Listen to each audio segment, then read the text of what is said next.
الرجيم بسم الله الرحمن الرحيم الحمد لله الذي هدانا لهذا وما كنا لنهتدي لولا أن هدانا الله لقد جاءت رسل ربنا بالحق ثم الصلاة والسلام والتحية والإكرام على النبي الأمي القرشي الهاشمي الأبطحي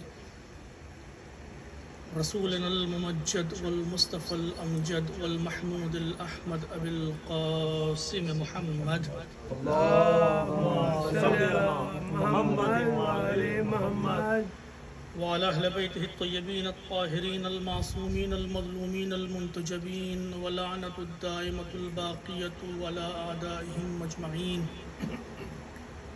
من الآن إلى قيام يوم الدين أما بعد فقد قال الله الحكيم في كتابه الكريم وهو أصدق الصادقين وقوله الحق أعوذ بالله السميع العليم من الشيطان الرجيم بسم الله الرحمن الرحيم وهذا كتاب أنزلناه مبارك فاتبعوه واتقوا لعلكم ترحمون صلوات بجبر محمد اللهم صل على محمد وعلى محمد عزیزان محترم،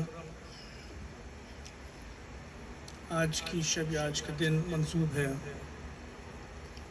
ہمارے نوے امام حضرت امام جواد علیہ السلام کی شہادت سے۔ تو سب سے پہلے تو میں آپ تمام حضرات کی خدمت میں اور امام وقت کی خدمت میں حضرت کی شہادت کی تسلیت پیش کرتا ہوں۔ خدا امام جواد کے صدقے میں ہم سب کی تمام مشکلات کو آسان کرے۔ الہی آمین۔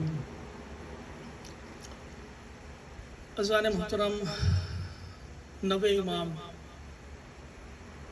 سن 195 ہجری میں ولادت اور سن 220 میں آپ کی شہادت۔ 8 سال کی عمر میں منصب امامت پر پہنچے اور 25 سال کی عمر میں آپ درجہ شہادت پر فائز ہو گئے۔ تو کل 25 سال کی حیات شریف، لیکن فرزندان پیغمبر میں سے ایک اور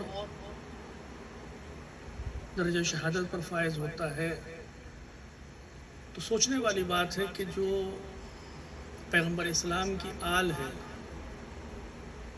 خاص طور سے جو میری بحث کا جو موضوع ہے وہ ہے پیغمبر اسلام کی آل کی، جس کو پیغمبر اسلام نے اپنے بعد نہ ایک بار نہ 2 بار بلکہ متعدد بار روایتوں کی اگر دیکھیں تو جن کو اپنا جانشین بنایا، تو سوچنے والی بات ہے کہ 11 ہستیاں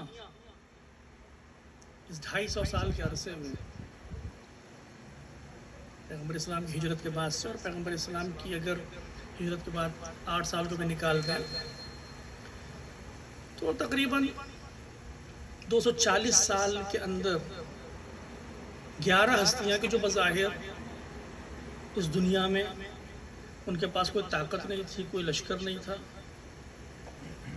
کوئی ساز و سامان نہیں تھا، کبھی ان 11 ہستیوں میں سے کوئی بھی اس قدرت پر نہیں پہنچا کہ کہا جا سکے کہ ہر چیز کو وہ کنٹرول کر رہا ہو، سوائے مولا کائنات کے جو ایک بہت ہی محدود وقت کے لیے 4 سال کے لیے، اور اس کے بعد امام حسن علیہ السلام تھوڑی سے کچھ مہینوں کے لیے بظاہر خلیفہ ہوئے۔ لیکن 11 ہستیاں ان 250 سال کے عرصے میں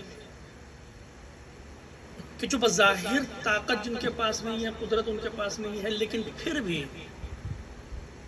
وہ 11 کے 11 ہستیاں حکومت کے ہاتھ شہید کی جاتی ہے۔ لمحہ فکریہ ہے کہ آخر کیا بات تھی کہ 1 نہیں 2 نہیں، جو 11 کے 11 ہستیاں رہیں وہ تمام کے تمام حکومت کے لیے اس حد تک درد ساز رہیں کہ حکومت کے پاس کوئی اور چارہ کار نہیں تھا سوائے اس کے کہ ان کو اس دنیا سے برداشت نہیں کیا جا سکتا، ان کو اس دنیا سے رخصت کروایا جائے. یہ لمحہ فکریہ ہے. اور یہ اس بات کی بھی تائید کرتا ہے کہ یہ 11 کے 11 افراد،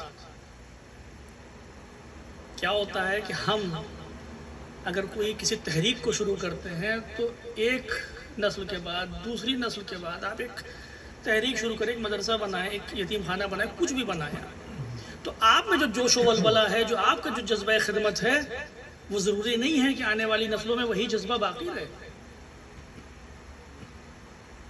ضروری نہیں ہے. ہماری اولاد یا اس کی اولاد دوسری یا تیسری نسل میں وہ وقت آئے گا کہ جب ہمارے بچے آ کر اس کار خیر کی طرف دیکھیں گے بھی نہیں، کیونکہ ان کی فکر بدل چکی ہوگی. لیکن یہ معجزے سے کم نہیں ہے، بلکہ یہ حقانیت کی دلیل ہے خلفائے رسول کی کہ وہ 11 کے 11 افراد 250 سال کے عرصے میں وہ سب اس طرح سے مل کر کام کر رہے تھے کہ جیسے ایک ہی تحریک کے لیے کوئی کام کر رہا ہو، ایک ہی مقصد کو آگے بڑھا رہا ہو. اور امام جواد علیہ السلام اس کڑی کی، اس سلسلے کی نویں کڑی. سب سے کم عمر امام کہ جو مقامی امامت تک پہنچے 8 سال کی عمر میں، اور سب سے جوان سال امام کی جو درجہ شہادت پر فائز ہوئے 25 سال کی. لیکن اس کے باوجود امام جواد علیہ السلام نے اپنی زندگی میں 8 سال کی عمر میں مقام امامت پر پہنچنے کے باوجود امام جواد علیہ السلام اس بات کو، البتہ ہمارا عقیدہ ہے کہ وہ تو امام تھے جب پیدا ہوئے. ابھی میں اس گفتگو کی طرف آؤں گا، علم لدنی کی گفتگو کی طرف. لیکن یہ ایک لمحہ فکریہ ہے کہ 8 سال کی عمر میں جب مامون نے یہ دیکھا کہ بھئی یہ بچہ ہے، اس کو تو کنٹرول کیا جا سکتا ہے،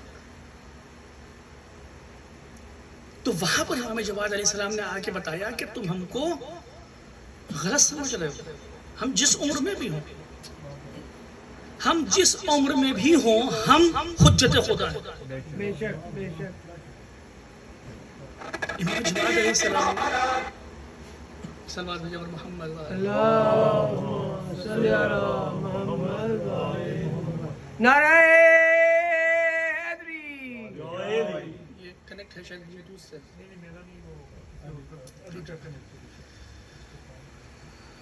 امام جواد علیہ السلام، دیکھیے بہت مختصر وقت میں میں کچھ نکات امام جواد علیہ السلام کے حوالے سے آپ کی خدمت میں عرض کرنا چاہوں گا. ٹھیک ہے، بس اتنا، کیونکہ امام جواد علیہ السلام کی محفل ہے، امام جواد علیہ السلام سے متعلق یہ دین ہے، لہٰذا میری کوشش یہ ہے کہ امام جواد سے ہی متعلق آپ کی بات، کچھ نکات آپ کی خدمت میں عرض، بس اس سے زیادہ.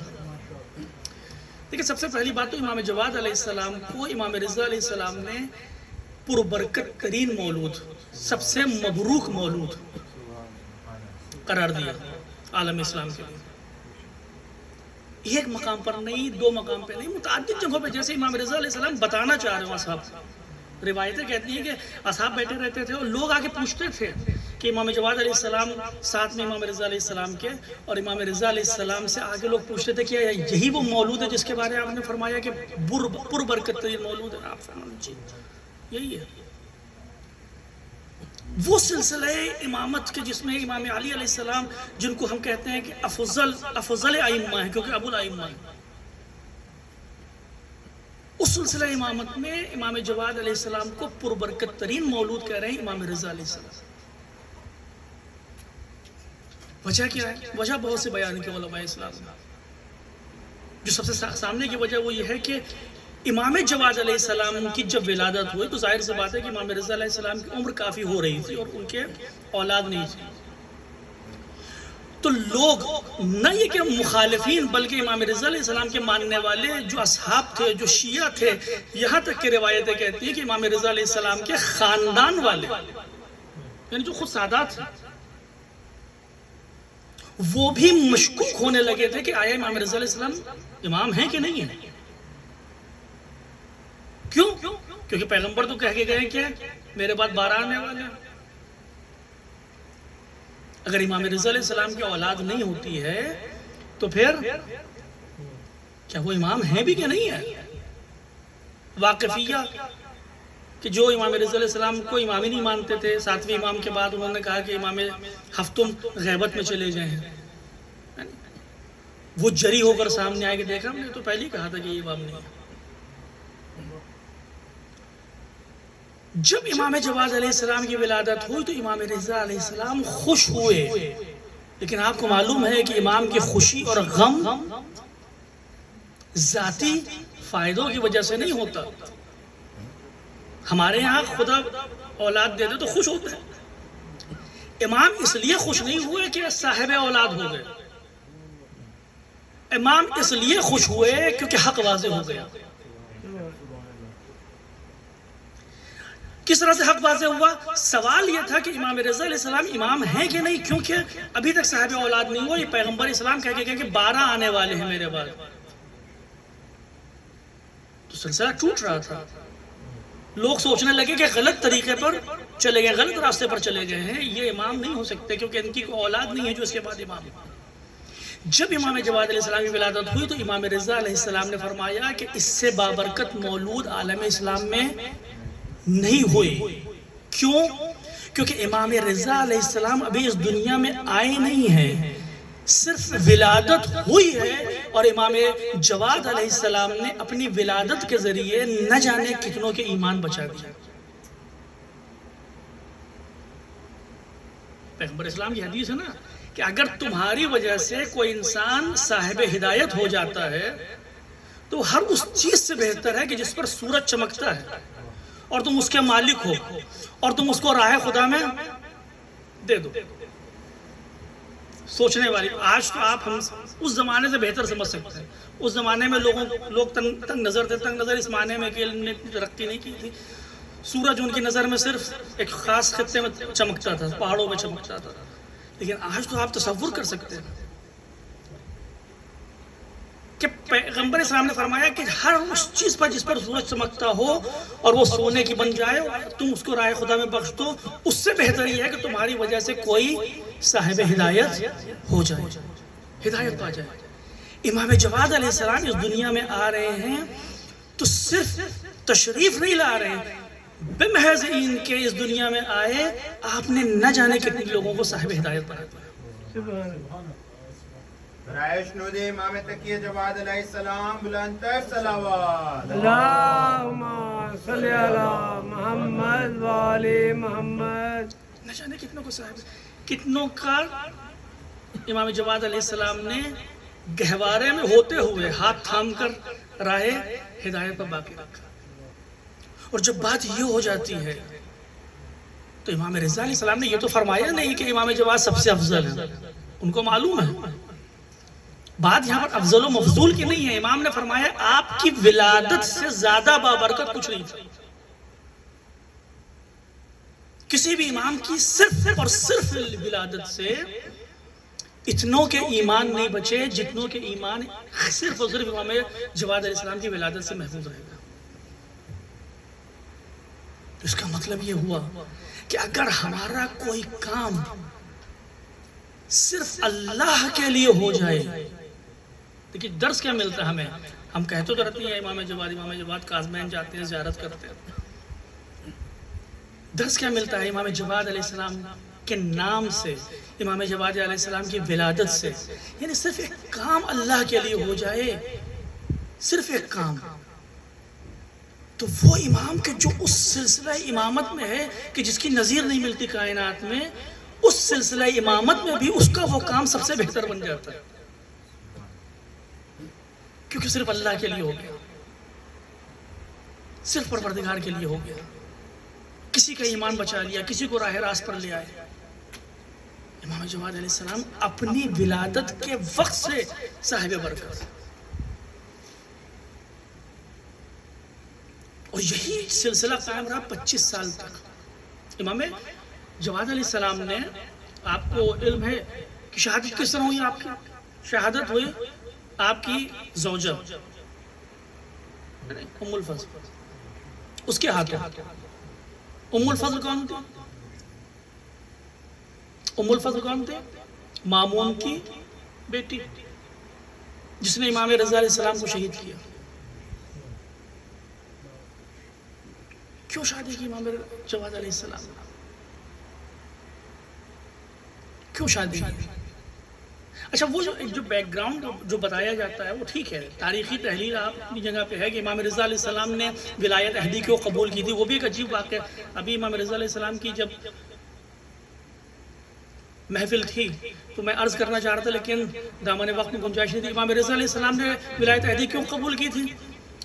کیونکہ تاریخ کہتی ہے کہ امام رضا علیہ السلام کو جب بلایا مامون نے اور مجبور کیا آپ کو ہجرت کے اوپر، امام رضا علیہ السلام کو اپنے دربار میں بلایا، وہاں پر خاص درباری موجود ہے، اور وہاں پر آ کر امام رضا علیہ السلام سے کہتا ہے کہ میں اس نتیجے پر پہنچ گیا ہوں، مامون کہتا ہے امام رضا علیہ السلام، میں اس نتیجے پر پہنچ گیا ہوں کہ فرزندان پیغمبر لائق خلافت، اس لیے میں خلافت آپ کے حوالے کرنا چاہتا ہوں۔ امام رضا علیہ السلام نے کیا جواب دیا؟ بہت خوبصورت جواب۔ دیکھیے بات کبھی کبھی ہمارے ذہن میں بھی آتا ہے کہ اگر حکومت امام اہل بیت اطہار کا حق تھا تو آخر لیا کیوں نہیں؟ سوچنا یہ بات، لیکن جس طرح سے حکومت حوالے کی جا رہی تھی وہ حکومت اور وہ طریقہ اہل بیت اطہار کو پسند نہیں تھا، کیونکہ وہ غلط میسج جا رہا تھا۔ امام رضا علیہ السلام نے کیا جواب دیا یہاں پر جب وہ کہتا ہے کہ میں اس نتیجے پر پہنچ گیا ہوں کہ یہ حکومت فرزندان پیغمبر کا حق ہے، فرزندان پیغمبر کا، میں آپ کے حوالے کرنا چاہتا ہوں۔ فرماتے ہیں کہ اگر تو اس نتیجے پر پہنچ گیا ہے کہ اس حکومت کے لیے شائستہ ترین فرد، یا یوں کہوں کہ اس حکومت کا حقدار میں ہوں اور بنی عباس نہیں ہے، تو ہوتا کون ہے حکومت کو دینے والا؟ میں کہوں کہ صاحب یہ اسپیکر آج سے آپ کا، میں اس نتیجے پر پہنچ گیا ہوں کہ آپ اس کے لائق ہیں، تشریف لائیے اور اس کو مجلس کے بعد لے کر چلے جائیے۔ اگر آپ لے لیجئے گا تو اس کا مطلب یہ ہے کہ آپ قبول کر رہے ہیں کہ میں اس کا مالک تھا جو آپ کو دے دیا، آپ قبول کر کے چور کو بھاگنے کا موقع دے رہے ہیں، ہے نہیں؟ اگر آپ صاحب بصیرت ہیں تو آپ یہ کہیے گا مولانا آپ یہ تو بتائیے کہ یہ اسپیکر کے مالک آپ ہیں کیا جو مجھے آپ بخش رہے ہیں؟ میں تو نہیں ہوں۔ تو جب آپ ہیں ہی نہیں تو آپ بخش کس صورت میں رہیں گے؟ امام رضا علیہ السلام وہاں پر اگر حکومت لے لیتے تو آج تک جتنی حکومتیں آئی تھیں سب جائز ہو جاتی۔ امام رضا علیہ السلام نے حکومت نہیں لی بلکہ کیا سوال کیا کہ اگر تو اس نتیجے پر پہنچ گیا ہے کہ ہم شائستہ ترین فرد ہیں، ہم حقدار ہیں، تو تجھے اس بات کا حق کس نے دیا کہ حکومت میرے حوالے کرے؟ کیونکہ ہمارا ماننا تو یہ ہے کہ حکومت تو اللہ کا حق ہے، وہ جس کو چاہتا دیتا ہے۔ یہ کوئی ڈیموکریسی تو ہے نہیں کہ آپ نے ووٹنگ کی اور کہا کہ صاحب آج سے آپ اب چاہے ساری دنیا پریشان ہو رہی ہو لیکن ٹرمپ کو ہٹا نہیں سکتے کیونکہ ڈیموکریسی ہے۔ دین اسلام میں وہ ڈیموکریسی تو نہیں ہے۔ دین اسلام میں تو کہا گیا کہ یہ حکومت، تو امام رضا علیہ السلام قبول نہیں کرنا چاہتا، لیکن ظاہر سی بات ہے کہ جان کا خطرہ تھا تو پھر، اور مامون چاہتا تھا کہ آپ کی نظروں، اس کی نظروں کے سامنے امام رضا علیہ السلام رہیں، اس لیے مجبور ہوئے حکومت نہیں بلکہ ولایت عہدی قبول کرنے پر۔ ولایت عہدی کا مطلب جانشین، اور امام رضا علیہ السلام مامون سے کافی بڑے تھے، کبھی وہ حکومت وہاں تک نہیں پہنچتی، اور اس شرط کے ساتھ کہ ہم کسی بھی حکومتی فیصلے میں دخل نہیں دیں گے۔ اور مامون اس کو اس طرح سے پیش کرنا چاہتا تھا کہ نہیں، ہم اہل بیت اطہار کے بہت چاہنے والے ہیں، ماننے والے ہیں، کیونکہ وہ بتانے، تاریخ کہتی ہے کہ امام رضا علیہ السلام کی شہادت کے بعد مامون نے 3 دن تک اعتکاف کیا امام رضا علیہ السلام کی قبر، 3 دن تک گریا کرتے رہے، نوحہ کرتے رہے، شہید بھی خود کیا اس نے، لیکن 3 دن تک لوگوں کو دکھانے کے لیے کہ ہم عزادار ہیں امام رضا علیہ السلام کے لیے، اور سوکھی روٹی سے افطار کرتا تھا اگر روزہ ہوتا تھا، تو اعتکاف میں تو 3 دن روزہ رکھا جاتا ہے، اگر ہوتا تھا تو پھر 3 سوکھی روٹی سے افطار کرتا تھا۔ لیکن لوگوں کو پھر بھی معلوم ہوا کہ قاتل کون ہے، ماموں نے. پھر وہی بات آ جاتی ہے ائمہ اطہار نے کس طرح سے حقائق کو واضح کیا. دیکھیے یہ جو چالیں ہیں، جو سیاسی چالیں، وہ آج کی نہیں ہیں، وہ اس زمانے سے چلی آ رہی ہیں کہ لوگوں کی آنکھوں پر کیسے پردہ ڈالا جائے. میں سیاسی گفتگو کرتا نہیں ہوں، آج بھی آپ دیکھ لیجیے لوگوں کی آنکھوں پہ کیسے پردہ ڈالا جائے. غزے میں کیا ہو رہا ہے کسی کو کچھ نہیں معلوم. اور ابھی یوکرین کے اوپر اس نے رشیا نے حملہ کیا تھا، 12 افراد مر گئے. تو ٹرمپ کا بیان کیا آتا ہے کہ پوتین پاگل ہو گیا جو بے گناہ انسانوں کو مار رہا ہے. 12 افراد کے اوپر. غزے میں کتنے لوگ مر چکے ہیں اب تک؟ 55,000 آن گوئنگ. تو کس طرح سے پردہ ڈالا جائے. اعتکاف کرتا ہے، کالا لباس پہنتا ہے لوگوں کو سمجھانے کے لیے کہ میں قاتل نہیں ہوں، میں تو عزادار ہوں. کیا چاہتے تھے کہ اہل بیت اطہار ان کی نگاہوں کے سامنے رہے. اور جب امام رضا علیہ السلام اس دنیا سے رخصت ہو جاتے ہیں تو یہ کیا سوچتا ہے؟ یہ سوچتا ہے اب جو بچا ہے وہ تو 8 سال کا بچہ ہے، اس کو تو ہم کسی بھی طرح سے گھما پھیلا دیں گے. وہ یہ سوچ رہا ہے کہ 8 سال کے بچہ اس کے گھر میں کھیلنے والے 8 سال کے بچے کی طرح. 8 سال کی عمر، 8 سال کی عمر. وہ کیا کرتا ہے؟ ابھی شادی فوراً نہیں کرواتا ماموں. اس کا مقصد یہ تھا کہ اہل بیت اطہار کے علمی اقدار کو ضائع کیا جائے، ختم کیا جائے، لوگوں کے درمیان سے وہ اعتماد ختم کیا جائے. اسی لیے آپ سنتے ہیں کہ امام رضا علیہ السلام نے نہ جانے کتنے مناظرے کیے. اس کا پہلا حربہ بھی امام جواد علیہ السلام کے ساتھ یہی تھا. اس نے چاہا کہ امام جواد علیہ السلام چونکہ 8 سال کے بچے ہیں تو پھر ان کو بلا کے کوئی مناظرہ کروا دیتے ہیں، یہ کیا جواب دے پائیں گے. اور جب ذلیل و رسوا نعوذ باللہ ہو جائیں گے تو پھر یہ جو خاندان جو سلسلہ چلا آ رہا ہے کہ پیغمبر اسلام کے علم کا وارث ہے، ان کے دادا باب مدینۃ العلم تھے اور وہ علم آج تک ان کے پشتوں میں چلا آ رہا ہے نسل بعد نسل، یہ جو عقیدہ ہے وہ ختم ہو جائے گا شیعوں کا. تو کیا کرواتا ہے؟ مناظرہ کرواتا ہے 8 سال کے بچے. اور امام جواد علیہ السلام کے مناظرے اگر آپ صرف گوگل کر لیجئے، اب تو ماشاءاللہ ہر چیز گوگل میں، اب تو آپ کو مولانا کی بھی ضرورت نہیں ہے. اب تو ہم اذان بھی جو ہے فون پر دے رہے ہیں آج کل. ویسے آپ کی اطلاع کے لیے عرض کر دوں جو فون پہ اذان ہوتی ہے وہ کافی نہیں ہوتی ہے. تو اگر فون پہ اذان دے رہے ہیں ٹھیک ہے، کوئی بات نہیں. میں نے بھی شاید کسی صورت میں یہ مطلب کیا ہو کبھی، کیونکہ میں خود اچھی آواز میری ہے نہیں اذان دینے کے لیے، تو میں لگا دیتا تھا. لیکن اگر فون پر اذان دے رہے ہیں تو پھر ضروری ہے کہ پھر ایک بالغ عاقل انسان، یہاں تک کہ اگر بچہ بھی اذان دے رہا ہے تو اس کی اذان کافی نہیں ہے، ضروری ہے کہ ایک بالغ اور عاقل مسلمان وہ اذان کہے الگ سے. تو فون پر اذان دینے کے بعد ایک اذان بعد میں، چاہے وہ امام جماعت ہو چاہے کوئی بھی ماموم، وہ اذان دے کے تاکہ وہ جو ثواب ہے وہ بہرحال مل سکے. ایک سلوات بھی جواب اللہم صلی علی بچے نے وہ لگائی تھی اذان تو آپ بند کر دیتے. نہیں میں کہہ رہا ہوں بھائی اس پہ مجھے کوئی اعتراض نہیں ہے، مجھے کوئی اعتراض نہیں ہے. میں صرف شرعی مسئلہ بیان کر رہا ہوں. نہیں شرعی مسئلہ ہے. میں نے تو خود ہی اقرار کر لیا کہ صاحب میں نے بھی لگائی ہے کیونکہ میری بھی آواز اچھی نہیں ہے. میں اس لیے کہہ رہا ہوں کہ جائز ہے کیونکہ اگلی بار مجھے معلوم ہے کہیں گے مولانا آپ ہی اذان دیجیے اب. یہ بات صحیح ہے. تو جائز ہے لیکن اس کے بعد بہرحال ضروری ہے کہ ہم اذان اور اقامت خود کہیں. تو کہا تھا میں مناظرہ کرواتا ہے امام جواد علیہ السلام اور یحییٰ ابن اقسم عالم دین، رئیس سفید، بزرگ عالم دین. جو ہوتے ہیں نا، آپ نے پتہ نہیں دیکھا ہے کہ نہیں، جو خود چلتے ہیں تو 20 لوگ ان کو گھیر کے چلتے ہیں، جو خود امامہ جن کے سر اوپر ہوتا ہے اور استاد کے زبان سے کچھ نکلے تو نوٹ کر سکے. اس پائے کا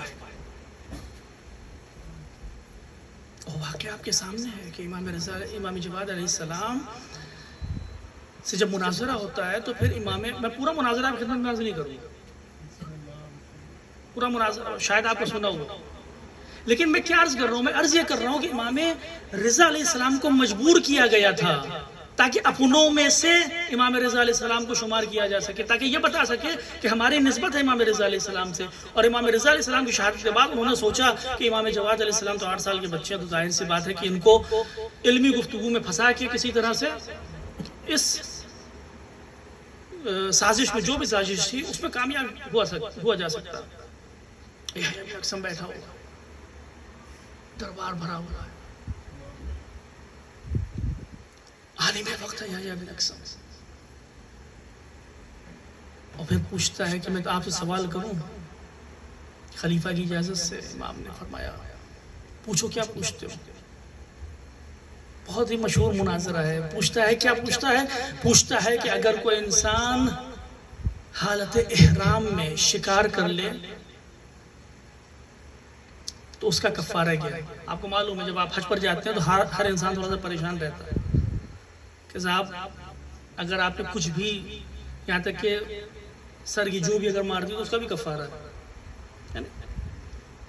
مکھی مار دی، مچھر مار دی، اجازت نہیں ہے حالت احرام میں اس بات کی. مجھے نہیں معلوم ہے کہ جو پروردگار عالم حج کو اور مکے کو جائے امن قرار دیتا ہے اور اس حد تک جائے امن قرار دیتا ہے کہ انسان موذی جانوروں کو بھی مار نہیں سکتا، وہاں پر کس طرح سے فرزند رسول کے مارنے کے لیے لوگ جمع ہو گئے. سوچنے والی بات ہے. میں صرف اشارے آپ کی خدمت میں عرض کرتا ہوں اور سوچتے رہے کہ کیوں امام حسین علیہ السلام نے اپنے حج کو عمرے سے بدل کر مکہ چھوڑا، تاکہ وہ حرمت پامال نہ. تو یہ شخص سوال پوچھ کر سوچ رہا ہے کہ 8 سال کا بچہ کیا جواب دے گا. اب میری تو کوئی اوقات نہیں ہے. آپ 10 سال کے بچوں کو، 12 سال کے بچوں کو میرے سامنے لے آئیے کہ مولانا ان سے پوچھئے، ان کے علم کا امتحان لیجئے، تو میں کوئی قرآن کی کوئی بہت ہی پیچیدہ مباحث اس سامنے پیش نہیں کروں گا. سوچوں گا کہ بھائی کوئی ایسا چھوٹا موٹا سوال اس کے حوالے کروں کیونکہ اس سے زیادہ اس کی وسعت نہیں ہے. یحییٰ بن اکثم پوچھتا ہے کہ اس شخص کا کفارہ کیا ہے جس نے حالت احرام میں شکار کر دیا. اب یہ سوچ رہا ہے ان کو کیا معلوم ہے، ان کو کیا معلوم ہے، بہت سے لوگوں کو نہیں معلوم ہے. امام جواد علیہ السلام نے پوچھا کہ تیرا سوال مکمل نہیں ہے. پورا مناظرہ تو میرے بھی حفظ نہیں ہے. تو یہ بتا کہ اس نے مکے کے اندر شکار کیا تھا، مکے کے باہر شکار کیا تھا، دن میں شکار کیا تھا، رات میں شکار کیا تھا، پرندے کا شکار کیا تھا، غیر پرندے کا شکار کیا تھا، عمدن شکار کیا تھا، سہون شکار کیا تھا، اپنے شکار پر پشیمان تھا یا پشیمان نہیں تھا، پہلی بار شکار کیا تھا یا اس سے پہلے کر چکا تھا. مجھے تو وہ سوال بھی یاد نہیں کہ جو امام جواد علیہ السلام نے اس سے اتنے سوال پوچھے، کیونکہ جتنے حالات ہوں گے کفارہ اس کے اعتبار سے الگ ہوتا چلا جائے گا. یحییٰ ابن اکثم انگوش بدلنا 8 سال کا بچہ. اور اس کے بعد روایتیں ہیں، آپ گوگل کر کے دیکھ بھی سکتے ہیں اس مناظرے کو. مامون کہتا ہے کہ آپ ہی بتائیے ان سوالوں کا جواب. کیوں؟ کیونکہ جو امام جواد علیہ السلام نے جو شقیں نکالی ہیں اس صورتحال کی، اس کا جواب وہاں پر موجود علماء کے پاس بھی نہیں تھا. اور امام جواد علیہ السلام ہر چیز کا کفارہ بیان کرتے ہیں کہ اگر حرم میں ہو تو یہ ہے، حرم کے باہر ہو یہ، پرندے کا شکار کرے تو یہ، چوپائے کا شکار کرے تو یہ، حالت احرام میں کیا کہتے ہیں رات میں کرے تو یہ، دن میں کرے تو یہ. ہر شق کا جواب امام جواد علیہ السلام ابھی عمر کیا ہے. تب مامون متوجہ ہوتا ہے کہ صاحب یہ عام بچے نہیں ہیں، عام انسان نہیں ہے، یہ علم لدنی کے حامل ہیں. امام جواد علیہ السلام باقی اماموں کے بارے میں شاید لوگ یہ کہتے ہیں کہ بھائی انہوں نے اپنے والد صاحب سے سیکھا ہوگا. امام علی علیہ السلام اتنے سال تک پیغمبر اسلام کے ساتھ رہے تو ان کو بہت سے مسائل کا علم ہو گیا تھا، اگرچہ پھر بھی کسی میں اتنی ہمت نہیں ہوئی کہ یہ آگے دعویٰ کر لے سلونی قبل ان تفقدونی. یہ تو صرف علی نے دعویٰ کیا نا. اگر پیغمبر کی مصاحبت سے ہی انسان کسب علم کر سکتا ہے تو ہر صحابی کو اللہ میں دہر ہونا چاہیے. لیکن ہمیں صحابہ کے اعترافات ملتے ہیں کہ ہم سے زیادہ علم تو مدینہ کی خواتین کو، اگرچہ اس میں خواتین کی کوئی، ہمارے اعتبار سے یہ بھی کہنا غلط ہے. آج کے زمانے میں تو ہر انسان مرد و عورت دونوں برابر ہیں. اس زمانے کی 14 سال پہلے کی بات. تو ہو سکتا ہے کہ یہ کہا جائے کہ امام علی علیہ السلام تو 23 سال پیغمبر اسلام کے ساتھ، 23 سال سے زیادہ پیغمبر اسلام کے ساتھ رہا. 23 سال تو بعد از بعثت، اس سے پہلے سے ساری زندگی پیغمبر اسلام کے ساتھ، اس لیے ان کو علم تھا. لیکن ہر امام کے بارے میں یہ کہہ سکتے ہیں، ہو سکتا ہے کہ ہاں انہوں نے سیکھا ہو، کتابیں پڑھی ہو، رات رات بھر کے پڑھا ہو اور رات رات بیٹھ کر پڑھا ہو. لیکن امام جواد علیہ السلام تو صرف 8 سال کے، تو صاحب علم لدنی ہے. یہ امام جواد علیہ السلام کی زندگی ہم کو بتاتی ہے. اور امام کے لیے ضروری ہے کہ علم لدنی کا حامل ہو، کیونکہ امام اللہ کی وہ حجت ہے کہ جو ہماری ہر ضرورت کو پورا کرنے کے لیے پروردگار عالم نے اس دنیا میں بھیجا ہے. اور انسان کی ضرورت کو آپ اس وقت تک پورا نہیں کر سکتے جب تک کہ آپ کو اس انسان کے اندرونی حالات کا پتہ نہ ہو. امام سے ایک آدمی پوچھتا ہے کہ آپ شیعہ کہتے ہیں کہ آپ یہ جانتے ہیں کہ دریائے فرات میں جتنی چیزیں موجود ہیں ان کا وزن کتنا ہے؟ دریائے فرات بغداد میں. کہا کہ آپ کے شیعوں کا اعتقاد یہ ہے کہ آپ کو اس کا بھی علم ہے کہ اگر ہم نے کوئی چیز اس دریا سے نکالی جو دکھائی بھی نہیں دے رہی ہے، غوطہ لگا کے نکالی، اور آپ کو معلوم ہے اس کا وزن کیا ہے. امام نے فرمایا کہ تیرا عقیدہ کیا ہے کہ اگر خدا چاہے تو اس علم کو ایک مچھر کو عطا کر سکتا ہے کہ نہیں؟ اس نے کہا کہ بالکل عطا کر سکتا ہے. امام نے فرمایا کہ ہماری منزلت اس سے کہیں برتر ہے، یعنی ہم علم لدنی کے مالک ہیں. ہم علم لدنی کے مالک ہیں، اللہ کا عطا کردہ علم ہے. ورنہ کیسے ممکن ہے کہ 8 سال کا بچہ ایک دربار میں بیٹھ کر یحییٰ ابن اقسم جیسے نام نہاد علماء کی قلعی اتار دے؟ امام جواد علیہ السلام کی جو وجہ شہادت ہے، جو واقعہ وجہ شہادت ہے، وہ کس طرح کا واقعہ؟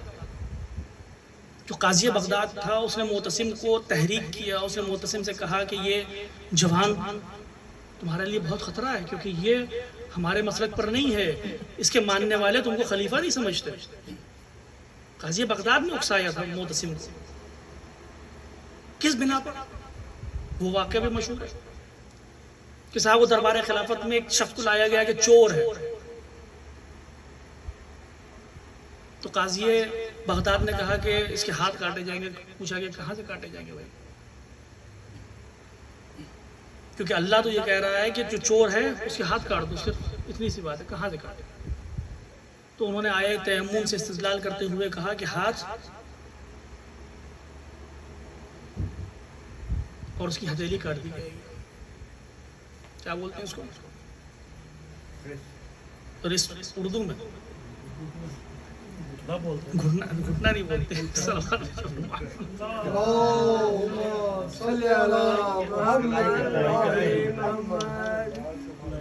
کینیڈا میں رہتے ہوئے میں بھی اردو بھول رہا ہوں، آپ لوگ بھی بھولنے لگ رہے ہیں. کلائی، کلائی سے کاٹ دی جائے گی. نہیں کلائی وہ نہیں ہے، وہ کوہنی. ایک درس اردو کا بھی رکھوائیے بھائی، جمعہ کہ جس میں ہم لوگ اردو سیکھ سکیں. یہ کوہنی ہے، یہ کلائی ہے. اب یہ یوٹیوب پہ جائے گا تو لوگ کیا سوچیں گے کہ ہم لوگ کوہنی اور کلائی کے بارے میں گفتگو کر رہے ہیں. تو انہوں نے آیت تیمم سے استدلال کرتے ہوئے کہا کہ صاحب یہ کلائی سے کاٹ دیا. وہاں پہ دوسرے صاحب بیٹھے تو انہوں نے کہا کہ صاحب اگر ایسی بات ہے تو آیا ہے وضو کہتی ہے کہ پھر اپنا ہاتھ دھو، اور وہ ہاتھ ہم کہاں سے دھوتے ہیں؟ کونی سے دھوتے، تو کونی سے کاٹنا چاہیے. تو غازی بغداد نے کہا ہاں وہ بات صحیح تمہاری، کونی سے کاٹ دیا گیا. خلیفہ نے امام سے پوچھا معتصم نے کہ آپ بتائیے آپ کیا کہتے ہیں؟ کہا کہ نہ کلائی سے کاٹا جائے گا نہ کونی سے کاٹا جائے گا، کیونکہ پروردگار عالم نے حکم دیا ہے قرآن میں. دیکھیے ہاتھ ہر جگہ آیا ہے، جب آیا تیمم ہے تو وہاں پر بھی یہ کہا گیا کہ اپنے ہاتھوں کو زمین پر مارو، تو ہم صرف ہتھیلی مارتے ہیں. جب آیا وضو آئی تو اس نے بھی کہا اپنے ہاتھوں کو دو، تو ہاتھ وہاں پر مراد کہاں سے؟ کونی سے، تو وہ بھی ہاتھ ہے. امام نے فرمایا کہ نہ ہاتھ نہ کلائی سے کاٹا جائے گا نہ کونی سے کاٹا جائے گا، کہاں سے کاٹا جائے گا؟ کہا کہ ٹھیک ہے ہاتھ وہاں پر بھی آیا ہے، لیکن اللہ نے یہ بھی فرمایا ہے کہ ان المساجد للہ، مساجد اللہ کے لیے. مساجد کا مطلب کیا ہے؟ مساجد کا مطلب یہ ہے کہ وہ اعضاء کی جو حالت سجدہ میں ہم زمین پر رکھتے ہیں. تو اللہ نے کہا یہ اللہ کا حق ہے. تو اگر تم کلائی سے کاٹ دو گے، کونی سے کاٹ دو گے، اور کر وہ نماز پڑھنا چاہے تو کیسے نماز پڑھے گا؟ کیسے نماز پڑھے گا؟ چوری ہے نا، کافر تو نہیں ہو گیا. کل نماز پڑھنے کے لیے کھڑا ہوگا، اللہ سے توبہ کرے گا، اللہ کی بارگاہ میں واپس آنا چاہے گا. اللہ کہہ رہا ہے کہ مساجد اللہ کا حق ہے. تو جب مساجد اللہ کا حق ہے تو پھر جو بھی اعضاء حالت سجدہ میں زمین پر رہتے ہیں ہم ان کو نہیں کاٹ سکتے. اس لیے کہاں سے کاٹا جائے گا؟ صرف انگلیوں سے، صرف انگلیوں سے. اور اسی واقعے کے بعد جب اس طرح سے معتصم کو بھی بات پسند آئی، اس نے کہا کہ آپ کا استدلال بجا ہے. اور جب قاضی بغداد کی سبکی ہوئی اور وہ ذلت اور رسوائی سے گزرا، تب اس کے دل میں حسد پیدا ہوا. اس نے معتصم سے کہا کہ یہ جوان تمہارے خلاف. البتہ ہم کینیڈا میں بیٹھے ہوئے ہیں اور اسلام پہ نہ جانے کتنے اعتراضات ہوتے رہتے ہیں، ظاہر سی بات ہے. یہاں پر ایک بات میں آپ کی خدمت میں کرتا چلوں کہ بھئی یہ جو ہاتھ کاٹنے کی بات ہے، مولا کائنات کے زمانے میں بھی یہ واقعہ پیش آیا تھا کہ ایک کو لے کے جا رہے تھے ہاتھ کٹوانے کے لیے. مسلمان جب زیادہ مسلمان بنتا ہے تو وہ جو اچھا پارٹ ہے اس کو ہم بھول جاتے ہیں، دوسری چیزوں پہ زیادہ اسٹرکٹ ہو جاتے ہیں. میں بہت زیادہ وضاحت سے میں پیش نہیں کرنا چاہوں گا. اللہ کہہ رہا ہے کہ تمہارا پڑوسی کے حق ہے، اللہ کہہ رہا ہے کہ بچوں کے حق ہیں، اللہ کہہ رہا ہے کہ والدین کے حق ہیں، اللہ کہہ رہا ہے کہ میاں بیوی ایک دوسرے کے حق ہیں ایک دوسرے کے اوپر، اللہ کہہ رہا ہے بچوں. پیغمبر اسلام فرماتے تھے کہ یہ بات میں اس سے پہلے بھی عرض کر چکا ہوں، مولا کائنات نقل کرتے تھے اس بات کو، کہتے تھے کہ مجھے اس بات کا خوف تھا کہیں پیغمبر اسلام پڑوسی کو میراث میں شریک نہ کر دیں. مطلب اتنے زیادہ حقوق بیان کرتے تھے. پیغمبر اسلام فرماتے تھے کہ پڑوسی اگر بھوکا سو رہا ہے تو تم سے کل سوال کیا جائے گا کہ تمہارے گھر میں کھانا تھا اور تمہارا پڑوسی. تو پیغمبر سے پوچھا گیا پڑوسی کیا مطلب؟ کہ ہمارے گھر کے بغل والا دونوں طرف سے؟ کہا نہیں، 40 گھر دائیں طرف، 40 گھر بائیں طرف، 40 گھر آگے اور 40 گھر پیچھے، ایک ریڈیس 40 انٹو 40 اسکوائر گھر. لیکن ہم نے کیا کیا، جب ہم مسلمان بننا چاہتے ہیں تو پھر ہم یہ کہتے ہیں حجاب نہیں پہنا چلو سنسار.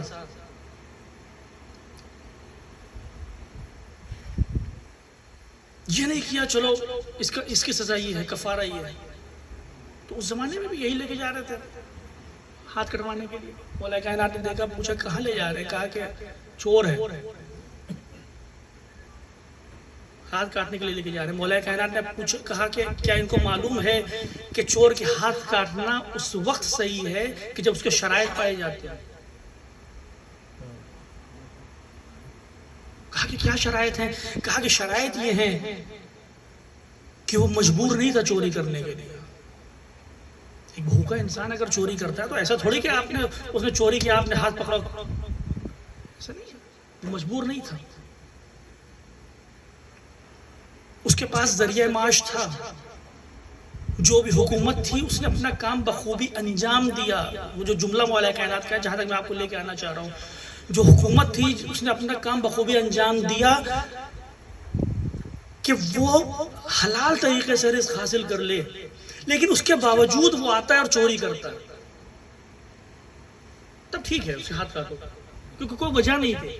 لیکن اگر حکومت اپنا کام اس طرح سے انجام نہیں دے رہی ہے کہ انسان حلال رزق کو پا سکے، حلال رزق تک پہنچ سکے، تو ایسی صورت میں اس چور کے ہاتھ کاٹنا نہیں چاہیے، اس حاکم کے ہاتھ کاٹنا چاہیے.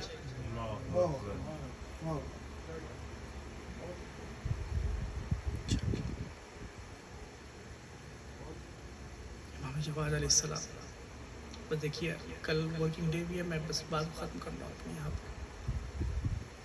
تو یہی وہ واقعہ تھا کہ جب امام جواد علیہ السلام 25 سال کی عمر میں شہید ہو جاتے ہیں.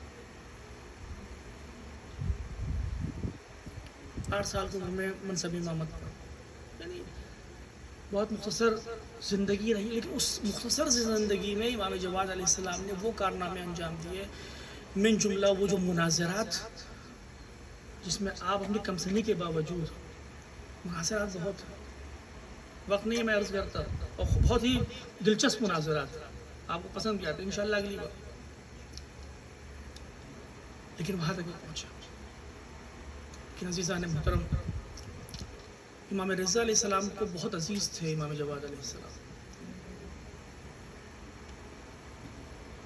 آپ کو بھی بلایا گیا اپنے والد، آپ کے والد بزرگوار کی طرح مدینے سے مجبور کیا گیا کہ آپ بغداد تشریف لائیں، اور بغداد میں آپ نظر بندی کی حالت میں رہے یہاں تک کہ درجہ شہادت پر فائز ہوئے، اور کازمین میں آپ مدفون ہوئے اپنے جد بزرگوار کے ساتھ. عزیزان محترم، تاریخ کہتی ہے کہ امام جواد علیہ السلام کی شہادت کے لیے جب معتصم نے حکمت عملی تیار کر لی اور ان میں فضل سے کہا گیا کہ امام جواد علیہ السلام کو زہر دے دے.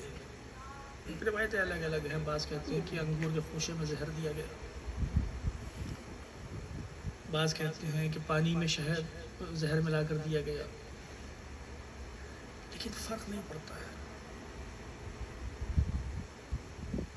اس کا کوئی فرق نہیں پڑتا. امام جواد علیہ السلام بھی غریب الوطن تھے جب اس دنیا سے رخصت ہوتے ہیں. آپ کے صاحبزادے امام دہم علیہ السلام آپ کے پاس نہیں تھے، بغداد میں اپنے والد بزرگوار کی طرح غریب ہے، امام رضا علیہ السلام کی طرح غریب ہے، اپنے جد بزرگوار امام حسین علیہ السلام کی طرح غریب ہے. تاریخ کہتی ہے کہ امام جواد علیہ السلام کو جو زہر دیا گیا، اس زہر کی شدت اتنی زیادہ تھی کہ ام فضل نے جب زہر دیا ہے آپ کو تو ایک مرتبہ میرا امام درد سے تڑپنے لگا اور پیاس کا غلبہ آ گیا. اللہ اکبر. روایتیں کہتی ہیں جیسے ہی زہر نے اپنا اثر دکھانا شروع کیا، امام جواد علیہ السلام پوچھ رہے تھے کہ کوئی ایک کاسہ آب دے دو، ایک کاسہ آب دے دو، تھوڑا پانی پلا دو، میرا جگر ٹکڑے ٹکڑے ہوا جا رہا ہے. عزیزان محترم، لیکن نہیں، وہاں پر امام جواد علیہ السلام کی بات کو سننے والا کوئی نہیں تھا. روایتیں کہتی ہیں کہ ام فضل نے گھر کے سارے دروازوں کو بند کر دیا تاکہ امام کی آواز باہر تک نہ پہنچے. اللہ اکبر. امام کی آواز باہر تک نہ پہنچے. ہاں عزیزان محترم، صرف یہی نہیں، ام فضل جاتی ہے اور ڈھول بجانے والوں سے کہتی ہے کہ گھر کے باہر جا کر ڈھول بجایا جائے تاکہ جب امام جواد علیہ السلام کسی کو مدد کے لیے پکارے تو آپ کی آواز آپ کے ماننے والوں تک نہ پہنچے. ہاں عزیزان محترم، میرا امام غریب الوطنی میں اس دنیا سے رخصت ہو گیا. ارے جگر کے ٹکڑے ٹکڑے ہو کر امام کے دہن مبارک سے باہر آئے. لیکن عزیزوں، میں ایک مرتبہ امام حسن علیہ السلام کی خدمت میں عرض کروں گا، مولا آپ کو بھی زہر حلاحل سے شہید کیا گیا تھا، لیکن ابھی آپ حیات تھے کہ آپ کے پاس آپ کے بھائی امام حسین علیہ السلام تشریف لاتے ہیں. امام حسین علیہ السلام آپ کا ہاتھ تھامتے ہیں. آپ امام حسین علیہ السلام سے ہم کلام ہوتے ہیں. آپ اپنی بہن زینب کو دیکھتے ہیں. لیکن اللہ اکبر، ارے اللہ اکبر، مظلومیت امام جواد کو دیکھیے کہ میرا امام مدد کے لیے پکار رہا ہے. میرا امام کسی ماننے والے کو پکارنا چاہ رہا ہے، لیکن باہر ڈھول کی آوازوں میں امام کی آواز دب جا رہی ہے. اللہ اکبر، امام اس دنیا سے رخصت ہو جاتے ہیں، اس دنیا سے رخصت ہو جاتے ہیں. 10ویں امام بصورت اعجاز آتے ہیں، آپ کی نماز جنازہ پڑھاتے ہیں. لو امام جواد علیہ السلام کی نماز جنازہ بھی ہو گئی. بس میں آخری چند جملے نظر کرنا چاہتا ہوں امام رضا علیہ السلام کے. امام رضا علیہ السلام امام جواد علیہ السلام کو اتنا چاہتے تھے کہ ہر جگہ اپنے ساتھ رکھتے تھے. امام رضا علیہ السلام کے لیے بہت شوق تھا کہ جب امام رضا علیہ السلام کو مجبور کیا گیا مدینے سے خراسان آنے کے لیے تو بہت شوق تھا امام جواد کو چھوڑ کر آنا، اپنی بہن کو چھوڑ کر آنا. لیکن عزیزوں، آج بھی علماء یہ کہتے ہیں کہ امام رضا علیہ السلام کے روضے پر آپ جائیں تو پھر جب دعا کریں تو آپ کو امام جواد کا واسطہ دیں، کیونکہ جب امام جواد کا واسطہ دیتے ہیں نا تو امام رضا علیہ السلام رد نہیں کرتے. اللہ اکبر. ارے چند جملے تسلیت کے امام رضا علیہ السلام کی خدمت میں بھی عرض کر دوں. یقیناً جب میرا مولا تڑپ رہا ہوگا، جب میرا مولا پیاس کی شدت سے تڑپ رہا ہوگا، جب میرا مولا اپنے اپنوں کو آواز دے رہا ہوگا تو یقیناً مشہد میں امام کی لہد کاپی ہوگی. اللہ اکبر. امام رضا علیہ السلام نے کہا ہوگا، بیٹا اے کاش یہ تیرا باپ وہاں پر ہوتا تاکہ تجھے پانی پلا سکتا. اے کاش کہ تیرا باپ وہاں پر ہوتا تاکہ تیرا سر اپنی گود میں رکھ سکتا. میں کہوں گا مولا بہت سخت لمحات ہوں گے یقیناً، لیکن میرے مولا بیٹے کے جانے کا درد میں نہیں بیان کر سکتا، کیونکہ مجھے معلوم ہے کہ جوان بیٹا جب مرتا ہے تو باپ برداشت نہیں کر پاتا. لیکن ہاں اتنا میں عرض کرنا چاہوں گا مولا، ارے آپ کا لاڈلا زہر کے اثر سے شہید ہو گیا، جگر کے ٹکڑے باہر آئے، لیکن میرا سلام ہو آپ کے جد امجد پر.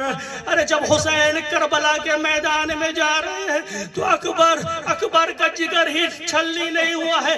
ارے اکبر کی لاش کے ٹکڑے بھی ہیں. اب جو حسین جا رہے ہیں آواز دیتے جا رہے ہیں، اے لال آواز دو تو بوڑھا باپ تم تک پہنچ سکے.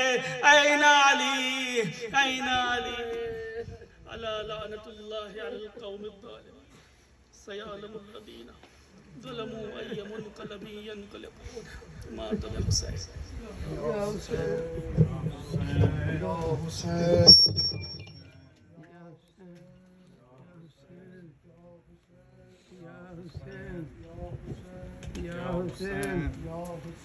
یا حسین، یا یا حسین، حسین. یا حسین، یا حسین. یا حسین، یا حسین. یا حسین، یا حسین. یا حسین، یا حسین. یا حسین، یا حسین. یا حسین، یا حسین.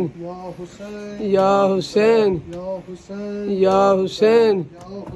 یا حسین، یا حسین. یا حسین، یا حسین. یا حسین،